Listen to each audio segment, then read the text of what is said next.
Google पे आप सब सर्च करिएगा कि इस वक्त वॉरेन बफे कितने कैश के साथ बैठे हुए हैं। आप सिंपली गूगल पे लिख लीजिए Warren Buffett sitting with how much cash. आप सब बिल्कुल हैरान होने वाले हैं। आपको पता कितनी फिगर सामने आने वाली है? कैश की बात कर रहा हूं, जो इस वक्त उनके पास पड़ा हुआ है उनके बैंक अकाउंट में, वो कहीं पर भी इन्वेस्ट कर सकते हैं। फिगर आपके सामने आएगी 138 बिलियन डॉलर अप्रॉक्सीमेटली। अब 1 बिलियन कितना होता है इंडियन करेंसी के हिसाब से? 7,500 करोड़। अगर आप इसे 138 से मल्टीप्लाई करेंगे तो अप्रॉक्सीमेटली आपके सामने फिगर आएगी 10,35,000 करोड़। अब करोड़ की बात करिए तो 7 जीरो लगेंगे, 1 2 3 4 5 6 7। 10,35,000 करोड़ रुपया वॉरेन बफे लेकर बैठे हुए हैं। वो पागल हैं क्या कि इतने सारे कैश को लेकर बैठे हुए हैं? क्या करेंगे वो इस कैश का?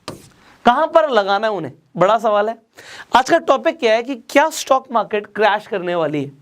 वेल, अब जो आज का टॉपिक है ना, बहुत ही इंटरेस्टिंग है। बिकॉज आप लोग क्या देख रहे हो, हम लोग एक ऐसे बुल रन को एक्सपीरियंस कर रहे हैं जो किसी ने भी एक्सपेक्ट ही नहीं किया था। किया होता तो बहुत सारा पैसा लोग डाल देते। इनफैक्ट यहां पर आप देखिए, सिर्फ 1 साल पहले, अगर मैं निफ्टी 50 इंडेक्स की बात कर रहा हूं, तो 1 साल पहले जो 11,300 के आसपास निफ्टी चल रहा था, वो इस वक्त 17,300 के ऊपर है। अब 11,300 से 17,000 पे पहुंचना, 6,000 पॉइंट की जंप 1 साल में पहले कभी नहीं हुआ। This is first time in the history of Nifty 50। तो ये हो क्या रहा है? ये निफ्टी इस तरीके से भाग के हो रहा है, और अगर इतना ऊपर जा चुका है तो अब आने वाले टाइम में क्या होने वाला है? क्या यहां से निफ्टी क्रैश करेगा? आप देख रहे हैं, जब से कोरोना वायरस की रिकवरी हुई है मार्केट में, लॉकडाउन ओपन होना शुरू हो गया, तो लॉकडाउन के बाद रिकवरी स्टॉक मार्केट की अनएक्सपेक्टेड हुई है। किसी ने नहीं सोचा था कि इतनी जल्दी स्टॉक मार्केट रिकवर कर जाएगी।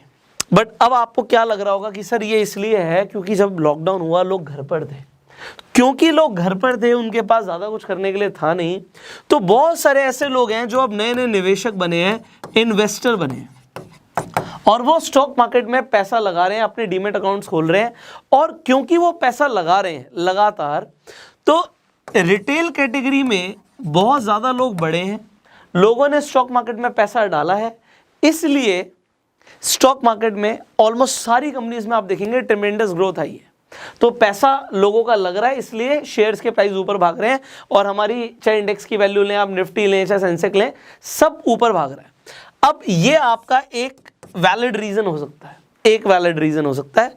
मेरा दूसरा पॉइंट यहां पर आ जाएगा कि अच्छा, ये तो हुए इन्वेस्टर्स, रिटेलर्स। आप कहते हैं इसमें स्टूडेंट्स हैं, इसमें नए लोग हैं, तो ये कितना पैसा डालते होंगे? आप कहेंगे सर कोई 10,000 डालेगा, कोई 20 डालेगा, कोई 50 डालेगा, कोई लाख रुपए डालेगा, 5 लाख, 10 लाख, 1 करोड़। यहाँ पे 100 करोड़ वाले लोग तो है नहीं जो रिटेलर्स की कैटेगरी में आ रहे हैं। तो अगर एक बड़ा अमाउंट एक इंसान इन्वेस्ट कर रहा है, तो वो सिर्फ रिटेलर की कैटेगरी में नहीं रहता, वो नेक्स्ट कैटेगरी में आ जाता है HNI की कैटेगरी में, हाई नेटवर्थ इंडिविजुअल्स। अब ये वो लोग हैं, यहाँ पे मान लीजिए 1,000 लोग मिलकर जितना पैसा डाल रहे हैं, उतना यहाँ पे एक ही इंसान जिसकी नेटवर्थ बहुत ज़्यादा है, वो स्टॉक मार्केट में पैसा डाल रहा है। तो ठीक है, आपको ये भी समझ आ रहा है कि रिटेलर्स ने भी पैसा डाला, यहाँ पे हाई नेटवर्थ इंडिविजुअल्स ने भी पैसा डाला। बट क्या इनसे भी ऊपर कुछ है? ऐसा बोलते हैं ना, हर किसी का बाप पैदा होता है। तो ठीक है, हाई नेटवर्थ इंडिविजुअल्स, मैं उन लोगों की बात कर रहा हूं जो 100 करोड़ 500 करोड़ रुपए लगा रहे हैं स्टॉक मार्केट के अंदर। बट इससे ऊपर आ जाते हैं DII, डोमेस्टिक इंस्टीट्यूशनल इन्वेस्टर्स। अब ये जब पैसा डालते हैं, ये कई हजार करोड़ों में पैसा डालते हैं। एग्जाम्पल, अब LIC की अगर मैं बात करूं, तो LIC DII की कैटेगरी में आती है। आप सब पॉलिसी कराते हो, पैसा देते हो LIC को, वो पैसा कहां डालती है? स्टॉक मार्केट में। स्टॉक मार्केट में अगर LIC पैसा डाल रही है तो शेयर्स के प्राइस और ऊपर चले गए। अब इनके साथ साथ कोई और भी बड़ा प्लेयर है जो स्टॉक मार्केट में पैसा डालता है, FII, फॉरेन इंस्टीट्यूशनल इन्वेस्टर्स। अब हुआ क्या है, अगर आप लॉकडाउन की बात करो, जब क्राइसिस की सिचुएशन आई, हर कंट्री ने, US की बात कर लो, ट्रिलियंस में डॉलर छाप दिए। तो इतना ज़्यादा कैश प्रिंट हुआ है, इतना ज़्यादा मार्केट में पैसा आया है। अब लोगों के पास जब पैसा आया तो लोग उसे क्या करते हैं? इन्वेस्ट करते हैं। इन्वेस्ट करके जब बड़े बड़े इंस्टीट्यूशंस के पास पैसा आएगा, अब अगर उनको अपनी कंट्री में उतनी ग्रोथ नहीं दिख रही, अब आप इंडिया में पैसा रखते हो अपने बैंक अकाउंट में, आप सबको पता है 3%, 4%, 5%, 6% का आपको सेविंग अकाउंट में इंटरेस्ट मिल रहा है। बट यूएस में अगर आपका अकाउंट होता तो आपको ये इंटरेस्ट रेट नहीं मिलता, स्विट्जरलैंड में होता तो आपको तो बिल्कुल भी नहीं मिलता, वहाँ पे तो जीरो, इनफैक्ट माइनस में भी आपको रेट ऑफ इंटरेस्ट मिलता है। तो अब अगर आप फॉरेन में होते या आपके पास बहुत बड़ी इंस्टीट्यूशन होता है, इसके पास हज़ारों करोड़ रुपए है, तो उन्हें ऐसी इमर्जिंग इकोनॉमीज में पैसा लगाना होता है जैसे कि इंडिया, जहाँ पे ग्रोथ बहुत अच्छी मिले। तो इन्होंने भी, अगर आप इनका ट्रेंड देखेंगे, पिछले कुछ सालों में बहुत ज़बरदस्त इन्वेस्टमेंट करी है इंडिया के अंदर, और इसीलिए हमारी स्टॉक मार्केट ऊपर भाग रही है।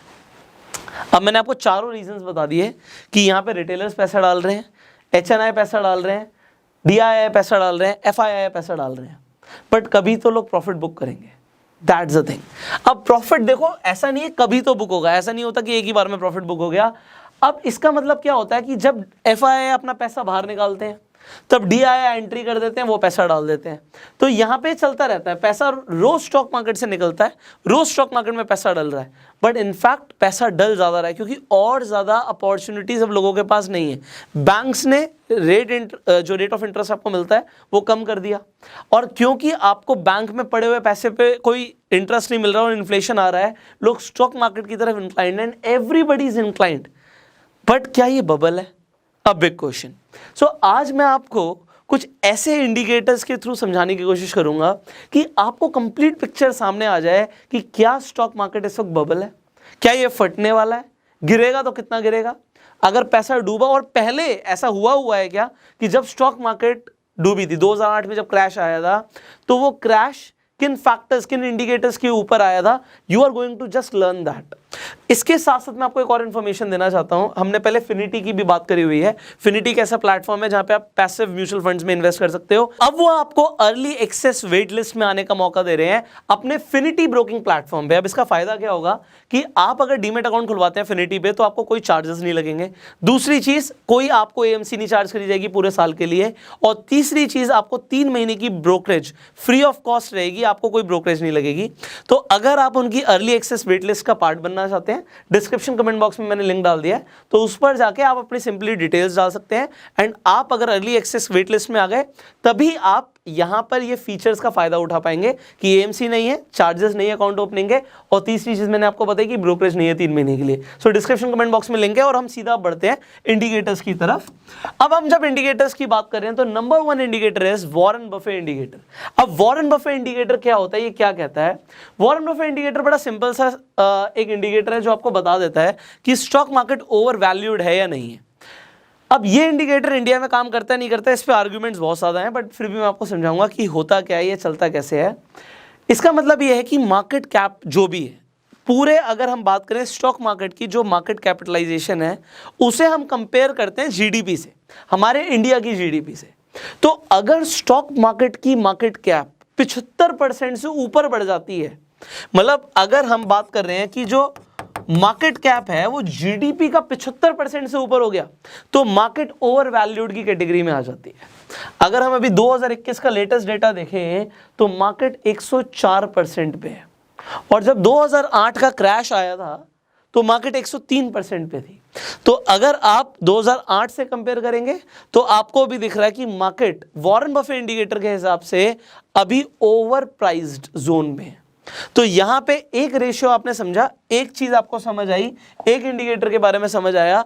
दूसरा इंडिकेटर यहां पे आपको चीजों को और सिंप्लीफाई कर देगा और आपकी समझ और ज्यादा स्ट्रांग हो जाएगी। निफ्टी 50 का भी एक PE रेशियो होता है। हमने जब फंडामेंटल एनालिसिस करना सीखा था, मैं लिंक दे देता हूं फंडामेंटल एनालिसिस के लिए आई बटन पे, अगर आप फंडामेंटल एनालिसिस को डिटेल में सीखना चाहते हैं। तो जब कंपनीज के हम PE रेशियो निकालते हैं तो उसी तरीके से निफ्टी का भी PE रेशियो निकल जाता है। PE रेशियो का मतलब क्या होता है? बड़ा सिंपल है, प्राइस अपॉन अर्निंग। अब इसे अगर आप समझें, कंपनी का एक शेयर है 100 रुपए का, और उस कंपनी की जो अर्निंग है, मान लेते हैं पर शेयर, अर्निंग पर शेयर वो 10 रुपए है, तो PE आ गया 10 का। इसका मतलब है कि अगर शेयर 100 रुपए का था और अर्निंग पर शेयर 10 का है, तो यहां पे आपका 10 का PE आ गया।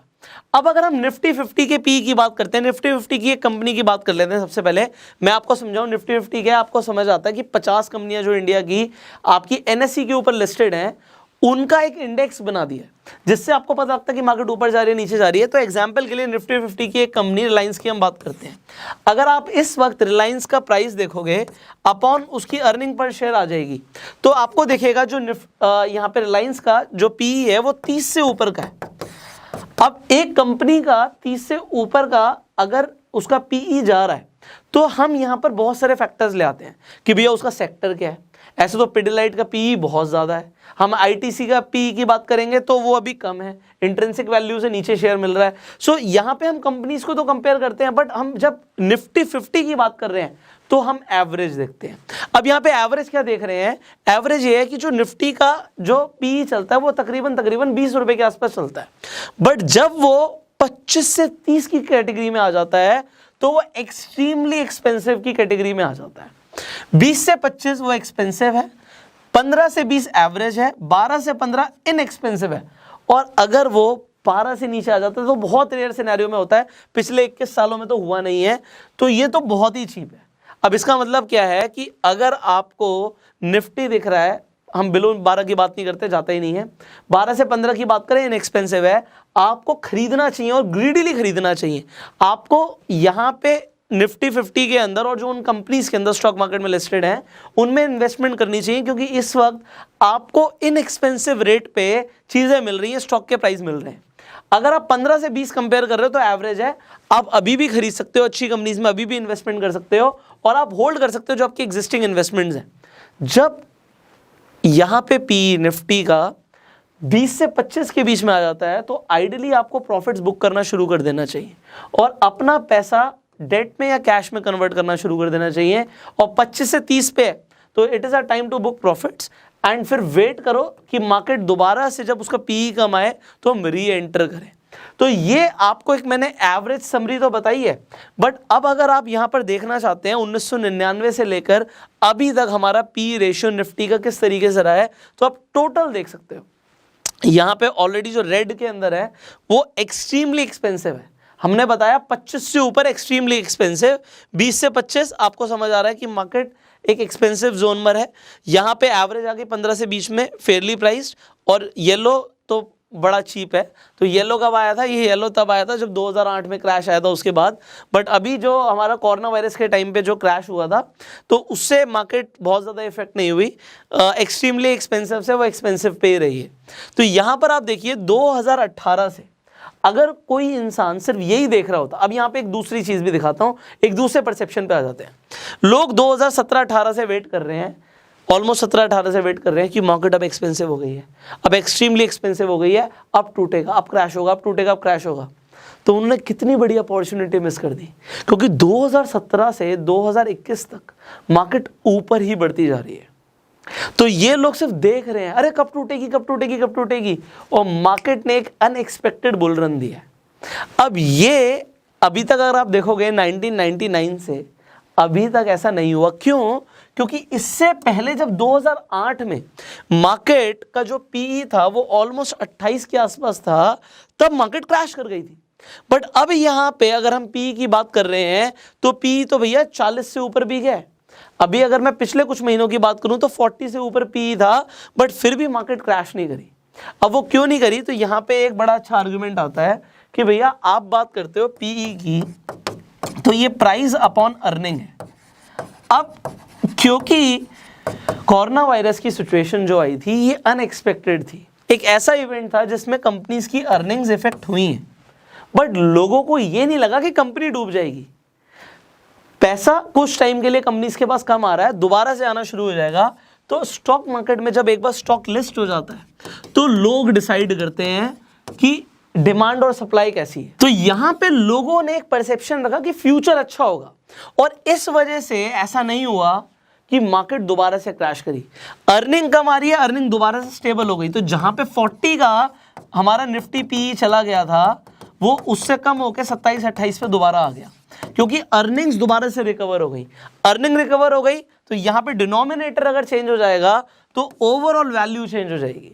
तो इस वक्त 40 से दोबारा से 27-28 पे मार्केट आ गई है, 40 पे जाना was like extremely expensive, but फिर भी लोगों को जो परसेप्शन है वो ये है कि फ्यूचर इज ब्राइट।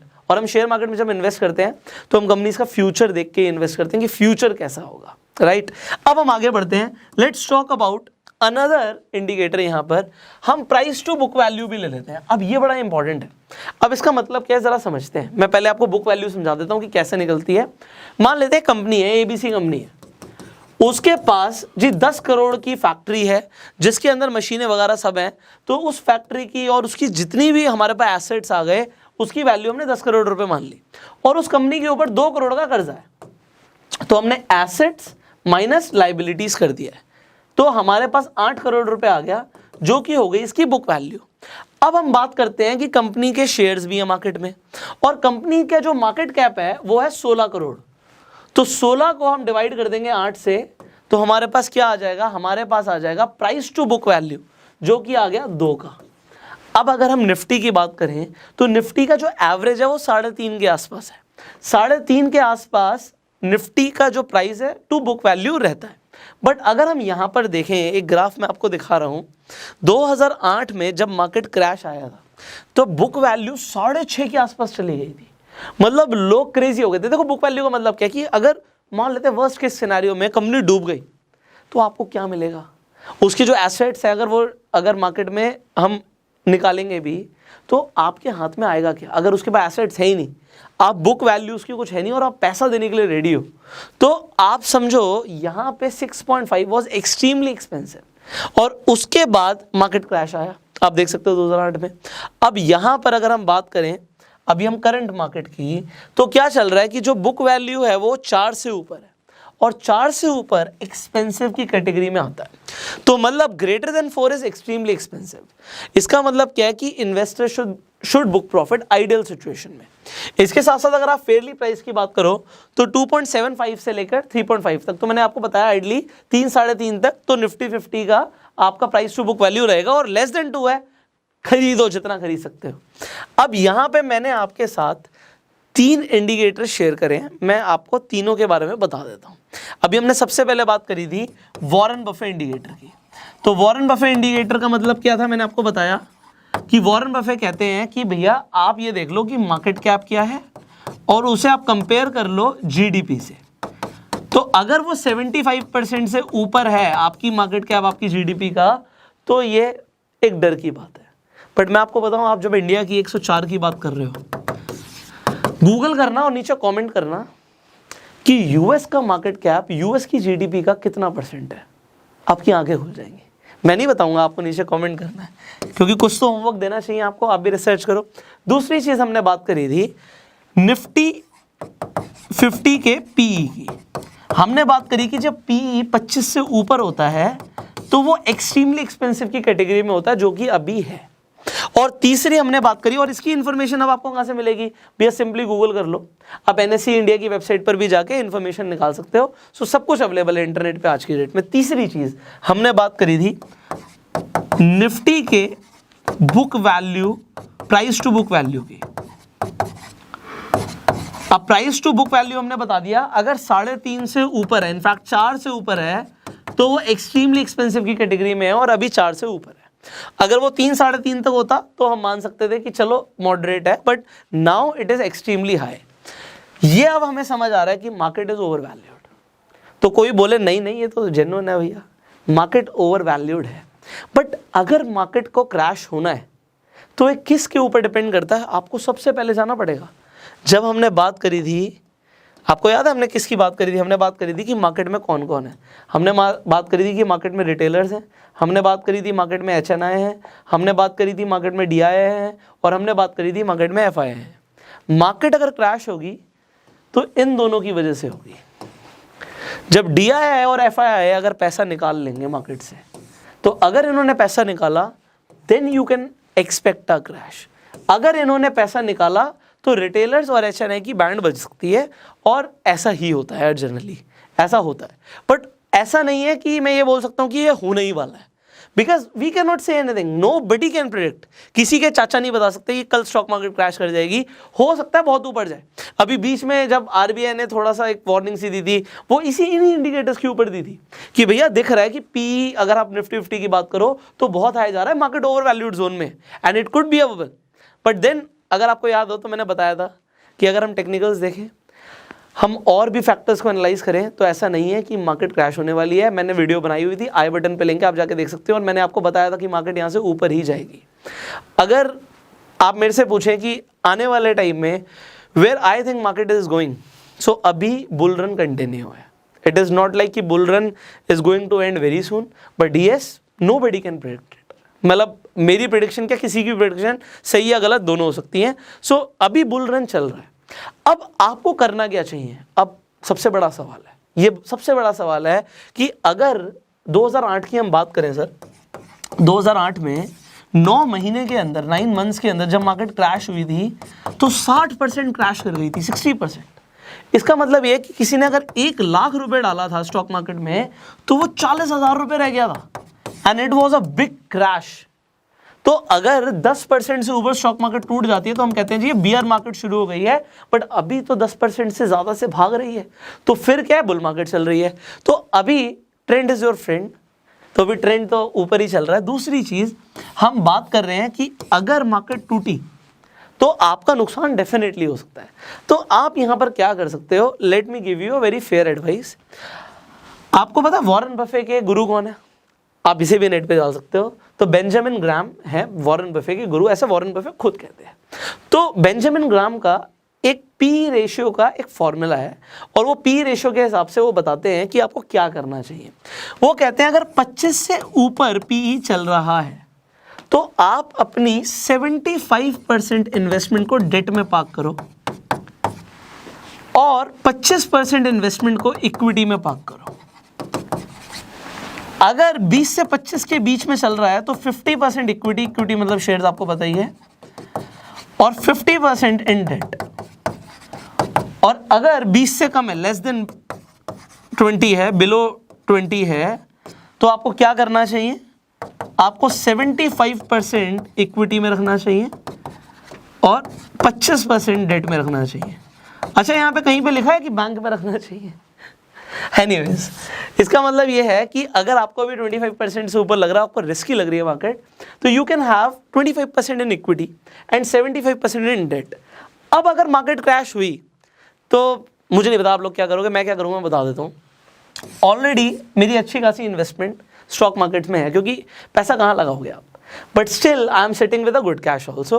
तो मेरे पास एक अच्छा खासा अमाउंट है कैश में लगाने के लिए। तो मान लेते हैं मेरे पास अभी 100% अमाउंट है, और मान लेते हैं 1 महीने में, 2 महीने में, 6 महीने में, साल भर में जब भी मार्केट में थोड़ा बहुत भी करेक्शन सा दिखता है या क्रैश दिखता है, तो अगर 10% से ज़्यादा क्रैश हुआ तो मैं अपनी यहाँ पे 25% इन्वेस्टमेंट और डाल दूंगा।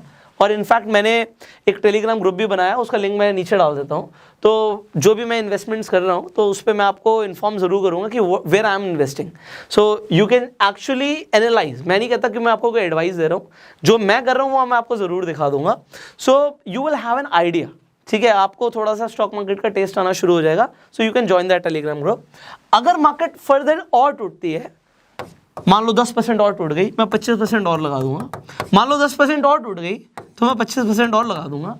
अगर और टूट गई 10%, मुझे नहीं पता ऐसे टूटेगी, बट एग्जांपल लेते हैं, तो मैं 25% और लगा दूंगा। आपको लग रहा है मेरा 100% चला गया, बट ये जितने टाइम पीरियड में टूटेगी ना, उतने टाइम पीरियड में मैं और कमा लूंगा, और फिर भी मैं दोबारा से पैसा लगाऊंगा, क्योंकि मुझे पता है India is a growing market. Let me repeat this, India is a growing market. There is no limit, कोई लिमिट नहीं है कि मार्केट कितनी बढ़ सकती है। तो अगर कोई ये बोल रहा है कि 17,000 हो गया, ओहो ये तो बहुत ज़्यादा है, हो सकता है 20,000 आपको दिखे कुछ टाइम में निफ्टी 50। और जो लोग अभी इन्वेस्टर है ही नहीं, देखो मेरा इन्वेस्टमेंट हुआ है, अभी भी हुआ है, अच्छा खासा अमाउंट इन्वेस्टेड है, और मैं प्रॉफिट्स में हूँ, मेरे को मज़ा आ रहा है, ठीक है? अगर टूटता है, I am ready, I am prepared, I have cash also, so that I am ready. अगर करेक्शन आया या फिर क्रैश आया, आई एम रेडी। और अगर ऐसा हुआ तो एक हमें रूल, मैंने आपको बहुत स्टार्टिंग में बताया था इनिशियल वीडियोस में, कि देखो markets will always crash, but जैसे वॉरेन बफे कहते हैं ना, I want to see a lot of crashes in my lifetime, तो हमें वो अपॉर्चुनिटी मिलती है दोबारा पैसा लगाने की, because there is a second rule, markets will always bounce back तो करेगी। तो अगर आपको इंडिया के ऊपर यकीन है, आपको इंडियन एंटरप्रेन्योर्स पे यकीन है, आपको इंडिया की इकोनॉमी पे यकीन है, और आपको अपने आसपास अगर आप देखते हैं पॉपुलेशन बहुत ज़्यादा है, कंजप्शन बहुत ज़्यादा है इंडिया में, बिजनेसेस फ्लरिश करने हैं, और ऐसा है बिल्कुल कि जो इंडियन एंटरप्रेन्योर्स हैं वो बहुत अच्छा काम कर रहे हैं, दे आर लाइक कि फ्यूचर मुझे लगता है कि बहुत ब्राइट है। सो आई एम हेयर एंड मैं स्टॉक मार्केट में इन्वेस्ट कर रहा हूँ। आप अगर स्टॉक मार्केट में इन्वेस्ट कर रहे हैं तो नीचे कमेंट्स में जरूर बताइएगा। इसके साथ साथ जैसे हमने स्टार्टिंग में डिस्कस किया था कि फिनिटी आपको अभी अर्ली एक्सेस वेट लिस्ट में आने का मौका दे रही है, तो डिस्क्रिप्शन कमेंट बॉक्स में लिंक है, उस पर आप फिल कर सकते हैं, जिससे जो आप फिनिटी पे ब्रोकिंग प्लेटफॉर्म पे अपना डीमेट अकाउंट बनवाएंगे और उसमें जो भी बेनिफिट्स आपको मिलेंगे वो आपको अभी अर्ली एक्सेस लिस्ट में ही मिल जाए। सो डिस्क्रिप्शन कमेंट बॉक्स में लिंक है, उसे चेक जरूर कीजिएगा। एक सवाल है मेरा आपसे, ये वीडियो काफी लेंदी थी, तो इतनी लेंदी वीडियो बनाने में एफर्ट्स भी लगते हैं, टाइम भी लगता है, और आपको वीडियोस देखना पसंद है लेंदी या नहीं है, ये मेरे को जानना बहुत ज़रूरी है। तो आप नीचे कमेंट्स में ज़रूर बताइएगा कि लेंदी वीडियोस हम बनाएं या ना बनाएं। जो भी आपका मानना है, जो भी आपका परसेप्शन है, ज़रूर कमेंट्स में बताइएगा। इस वीडियो को अपना प्यार देने के लिए लाइक कर दीजिए, शेयर कर दीजिए, जिससे लोगों को समझ आ जाए। आज आपको काफ़ी कुछ पता लगा स्टॉक मार्केट के बारे में, क्रैश करेगी तो क्यों करेगी, आपको रीजंस भी पता लग गए, एंड इंडिकेटर्स के बारे में जो प्रेडिक्ट करते हैं कि स्टॉक मार्केट ओवर वैल्यूड है नहीं है। We try to give you a lot of value. So share this video, subscribe कर सकते हैं, बेल आइकन पे क्लिक कर सकते हैं अगर एक भी ऐसी पावरफुल वीडियो आप मिस नहीं करना चाहते। फेसबुक पे देखने फॉलो कीजिए। I will see you in the next video. Till that time, you go self made.